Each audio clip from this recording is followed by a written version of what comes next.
Hey everyone, and welcome back. You ready to dive into blockchain? I am ready. All right, so we're going way beyond just Bitcoin today. Yeah. And really going to explore how blockchain could actually totally transform the way that governments work. Right. We've got some super interesting sources lined up for this deep dive articles, research papers.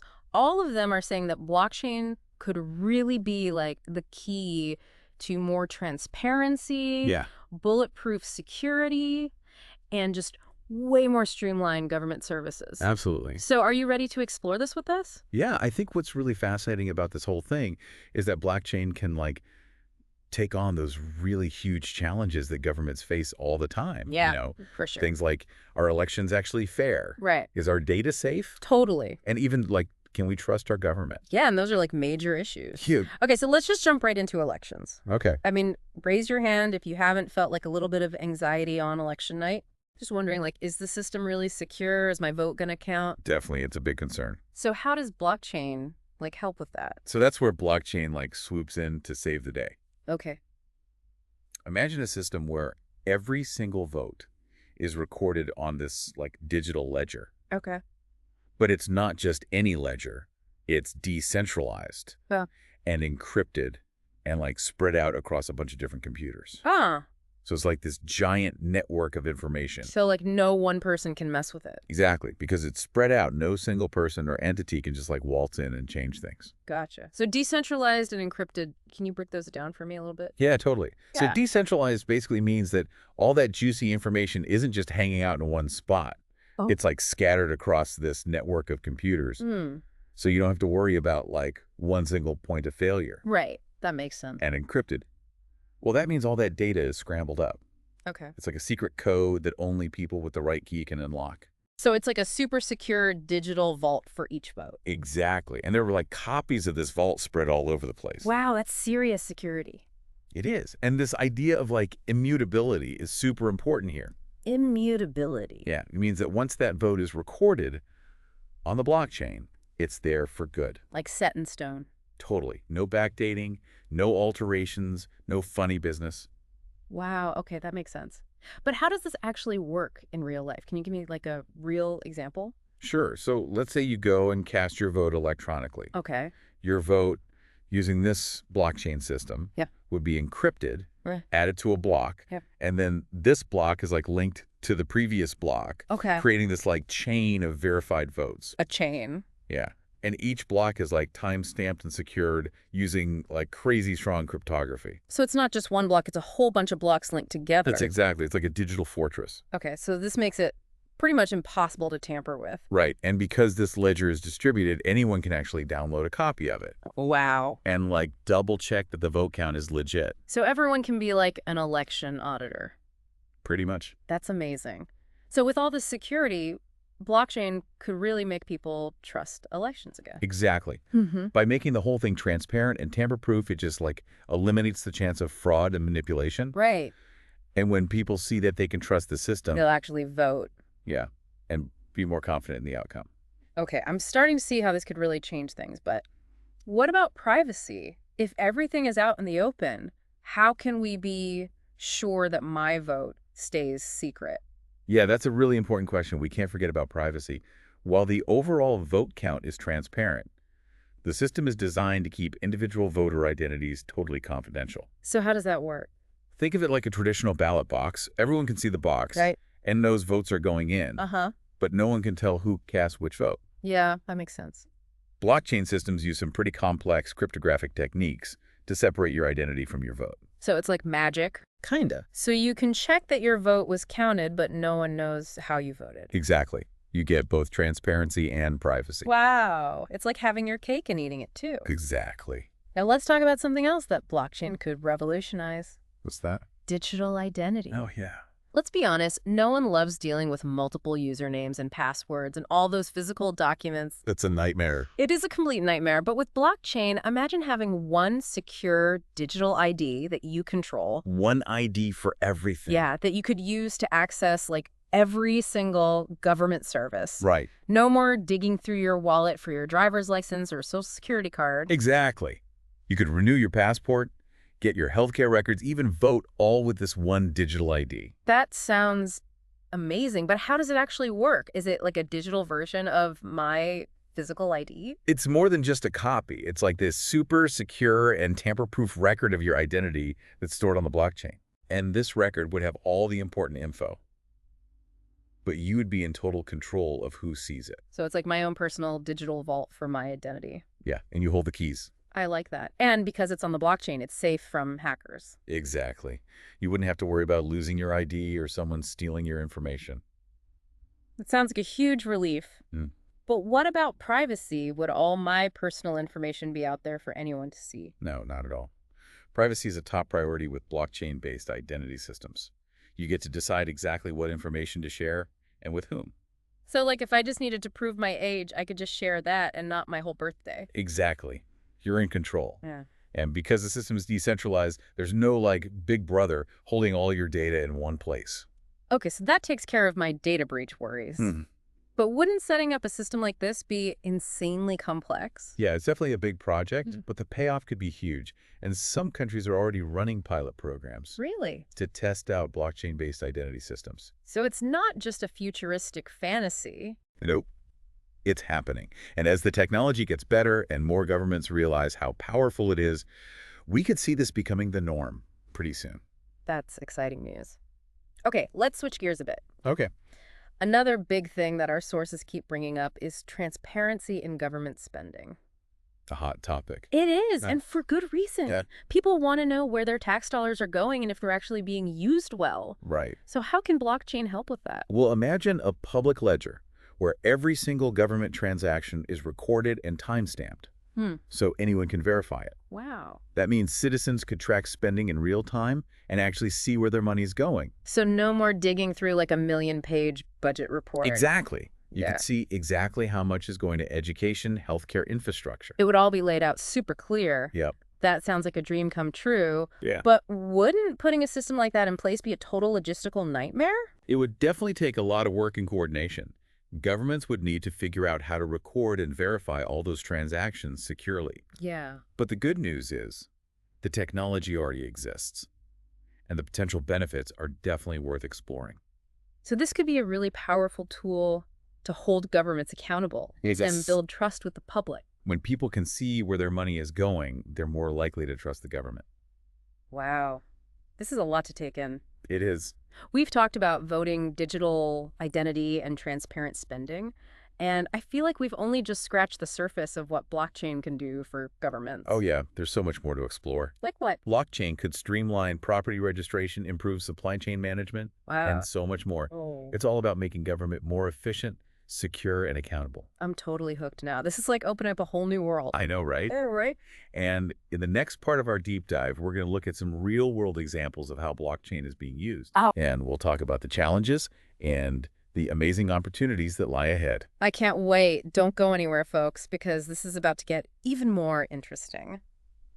All right, so welcome back, everyone.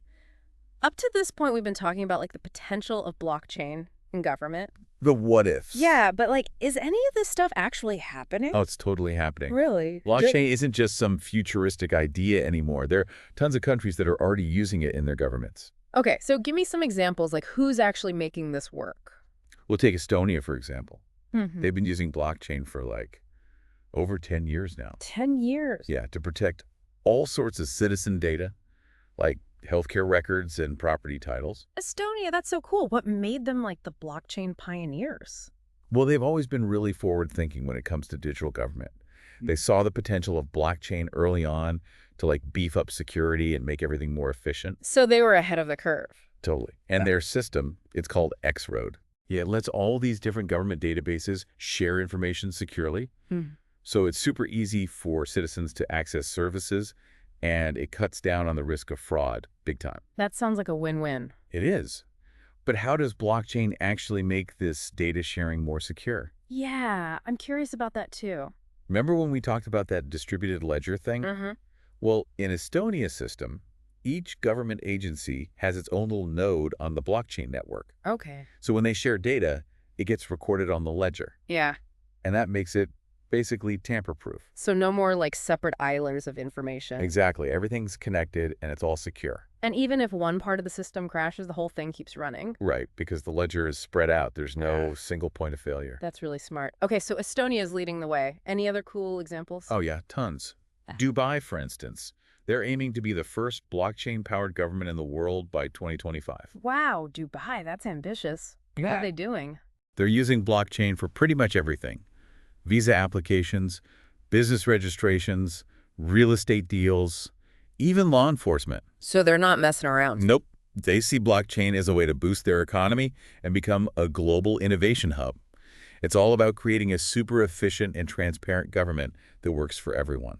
I'm noticing a trend here. It seems like the early adopters are really focused on making things run smoother. Yeah, efficiency is a big factor. But there's also a growing movement to use blockchain to solve some really tough social problems. Like what? Well, the World Food Program is using blockchain to track and distribute aid to refugees. Really? Yeah, in Jordan and Syria, they're using it. Wow, that's amazing. How does that even work? So they give refugees an iris scan. Okay. And that creates a unique digital ID on a blockchain platform. Yeah. And that lets them get aid without having to rely on those paper vouchers that can get lost or stolen. So it's helping to make sure that the aid actually gets to the people who need it most. Exactly. It's all about transparency and accountability and making sure that vulnerable people don't get left behind. That's really powerful. Okay, so these examples are super inspiring. But I'm guessing there are some challenges to making all of this work on such a large scale. Of course, every new technology has its growing pains. Like what? Well, one big challenge is scalability. Scalability, what does that mean? It's basically like, can blockchain handle the massive amount of transactions that a government would need? Some blockchain platforms are better than others at processing all that data quickly. So it's like a traffic jam on the information superhighway. Yeah, exactly. And if the system gets bogged down, everything slows to a crawl. Not good. Okay, so scalability is one thing. What else? Another challenge is interoperability. What? Interoperability, it means, can different blockchain platforms talk to each other? Okay. Because right now, a lot of them use different protocols. So they're like speaking different languages? Exactly, and that can make it really hard to share information between different parts of the government. That sounds like a major roadblock. It can be, but luckily people are working on it. There's a big push to create open standards and protocols that would let all these different blockchain platforms communicate. So like a universal translator for blockchain? Pretty much, and that would make it way easier for governments to integrate blockchain into their existing systems. Okay, that makes sense. What other challenges are there? Well, security is always a concern. Even though blockchain itself is super secure, the applications built on top of it aren't always. So it's like having a fortress with a weak door. Yeah. You need those extra layers of protection to make sure that sensitive data stays safe. So you need people who really know what they're doing. Exactly. Expertise in cybersecurity is critical. Oh, expertise. Got it. What about the people using these systems? Are they ready for this? That's a great question. Blockchain requires a bit of a mindset shift. People need to be willing to learn new ways of doing things. So it's not just about the tech, it's about getting people on board. It's exactly.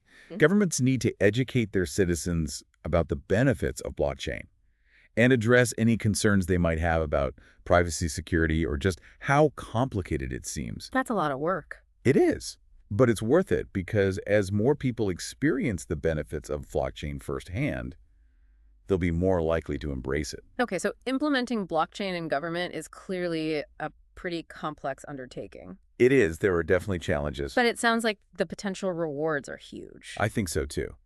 It's a journey, but it's one worth taking. I agree. Well, this has been an incredible look at how blockchain is actually being used in governments right now. But we're not done yet. There's more. In the last part of our deep dive, we're going to take a step back and look at the bigger picture. The big picture. Yeah, like what does the future hold for blockchain in government, and what should we be thinking about as this technology keeps evolving? It's going to be a fascinating discussion. Stay tuned, folks, because this conversation is about to get even more mind-blowing. Welcome back, everyone. We've really gotten into like the nuts and bolts of blockchain. And we've seen some pretty cool examples of how governments are actually using it right now. Absolutely. But I want to zoom out a little bit. Okay. What are the like long-term implications of all this? That's where things get really interesting. So we've talked about the good stuff, the transparency, the efficiency, the security. Right. But just like with any powerful tool, blockchain comes with some big questions. It's okay. Questions about how it could change our relationship with government and even like with society as a whole. Yeah, that's what I'm talking about. Let's get into those questions. All right. What are some of the potential downsides or unintended consequences? Well, one concern that comes up a lot is the potential for increased centralization of power. Wait, really? Yeah. But isn't blockchain supposed to be like the opposite of centralized? It is in theory. But here's the thing. The development and implementation of these blockchain systems often involve like big tech companies or powerful government agencies. So the control could shift from traditional institutions to these new tech players? Exactly. There's a risk that these entities could end up with a lot of influence over how blockchain systems are designed and governed. And they could use that influence to benefit themselves. It's definitely a possibility. So what can we do about that? Well, one way to mitigate that risk is to make sure that blockchain development is open source and that the community is involved. So a more democratic approach. Exactly. And it's also super important to have clear regulations and oversight mechanisms in place. So no one gets too much power. Right. Okay, that makes sense. What other downsides should we be thinking about? Another concern is the digital divide. Not everyone has equal access to technology or the skills to use it. Yeah, that's a real issue. So if we're not careful, blockchain could actually widen the gap between those who have access and those who don't. So it's not enough to just implement the technology we have to make sure everyone can benefit from it. Exactly. Equity and inclusion need to be top priorities. Okay, so we've talked about some of the potential risks and challenges, but let's switch gears for a second and talk about some of the more optimistic scenarios. I like where this is going. What are some ways that blockchain could really make a positive impact on government? Well, one really exciting possibility is the idea of more participatory and responsive forms of governance. Okay, I'm listening. What does that look like? Imagine a system where citizens can directly participate in decision-making processes using secure blockchain-based voting platforms. So direct democracy on steroids? Pretty much, citizens would have a real-time voice in shaping policies that affect their lives. That's a powerful idea. It is, and it could lead to a more engaged and empowered citizenry. What else? So another possibility is more efficient and effective public services. Blockchain can cut through all the red tape, streamline processes, and make sure essential services like healthcare, education, and social welfare are delivered more effectively. So less bureaucracy, more impact. Exactly. I'm starting to see how blockchain could really fundamentally change how governments operate. It's a game changer. But it's not like a magic solution. Definitely not. We have to be aware of the risks and the challenges while also being open to the possibilities. Absolutely. It's up to all of us to make sure that blockchain is used to create a better world. Well, this deep dive has been incredible. It has. We've covered so much ground, from the basics of blockchain to its potential to transform government and even society. It's been quite a journey. And I hope everyone listening feels like they can keep exploring this topic and having these important conversations about the role of blockchain in our world. It's a rapidly evolving field, so staying informed and engaged is crucial. Couldn't agree more. Thanks for joining us on this deep dive, everyone. Until next time, keep questioning, keep learning, and keep diving deep.